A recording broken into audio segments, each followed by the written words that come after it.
આપણે લડી લેવા તૈયાર છીએ। તમે એક નિર્દોષ દીકરીને પટ્ટા માર્યા છે, અનેક ઘટનાઓમાં ન્યાય નથી અપાવી શક્યા ભાજપ વાળા। અમે લડ્યા, અમે ન્યાય નથી અપાવી શક્યા। મેં અનેક ઘટના ગણાવી, આવેદન પત્ર, નિવેદન, ધરણા, રેલી, સભા, સરઘસ, ન્યાય નહીં।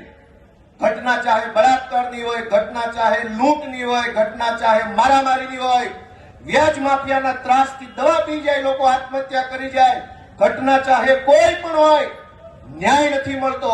અમે બહુ કોશિશ કરી, અમે પણ ન્યાય નથી અપાવી શક્યા। એની હું બધાની બે હાથ જોડીને માફી માંગુ છું કે અમે નથી ન્યાય અપાવી શક્યા। એનો મને અફસોસ છે, હું માફી માંગુ છું। અને આ અમરેલીની દીકરીને જે પટ્ટા માર્યા છે, હું એમ માનું છું કે હવે ગુજરાતની સભા સુરતમાં ભલે હોય, આ સંબોધન આખા ગુજરાતને છે મારું, હજુ આપણો આત્મા નહીં જાગે તો કેદી જાગશે? આપણો આત્મા જાગી જવો જોઈએ કે આ શું તમાશો હાલે છે, આ કેવી રીતે હાલે?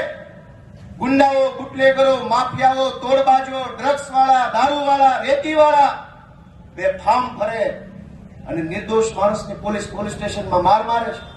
અમે રજૂઆત લઈને જઈએ તો અમારા ઉપર FIR।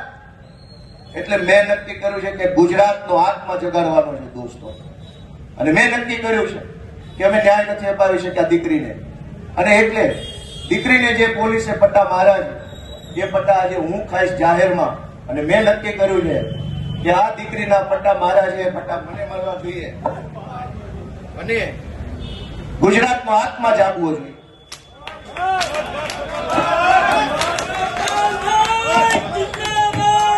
ગુજરાતનો આત્મા જાગવો જોઈએ, હવે ગુજરાતનો આત્મા જાગવો જોઈએ, આત્મા જાગવો જોઈએ ગુજરાત આખાનો। દીકરીને પટ્ટા કેવી રીતે પોલીસ મારે, મૂકી દો। ગુજરાતનો દોસ્તો આત્મા જાગવો જોઈએ, આત્માની અંદર લાગવું જોઈએ। દીકરીને પોલીસ કેવી રીતે પટ્ટા મારી શકે દોસ્તો? આ સજા મને મળવી જોઈએ, આ સજા મને મળવી જોઈએ।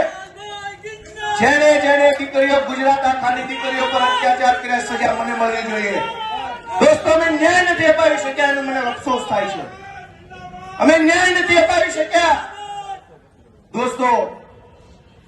હું ગુજરાતનો આત્મા જગાડવા માંગુ છું।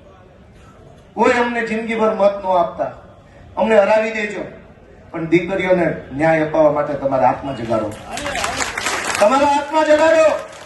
અમને આખી જિંદગી મત ન દેતા, હરાવી દેજો। દીકરીને ન્યાય અપાવશો કે નહીં અપાવો? અમે મહાન નથી, કાલ મરી જઈશું, આ પાર્ટી ખતમ થઈ જાય, દીકરીઓની ઇજ્જત કોણ કરશે? અને આ એક દીકરીનો સવાલ નથી। ઝઘડિયામાં બળાત્કાર થયો, જસદણમાં બળાત્કાર થયો, દાહોદમાં બળાત્કાર, ચારો તરફ બળાત્કાર થાય છે।